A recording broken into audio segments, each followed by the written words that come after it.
Another jewelry store robbery in Oshawa, Ontario. But good Samaritans take these criminals down and a dog chases one out. Look at this. These are Canadian heroes stepping up to protect their community, stopping these criminals until security gets there and the police. Look at this. I love seeing this. I love seeing this. This is how a community fights back. This is the fourth time this jewelry store has been robbed in a year.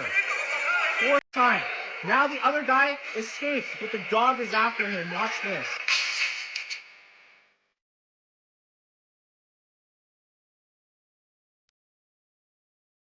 He thinks he's gonna escape. The dog is on him.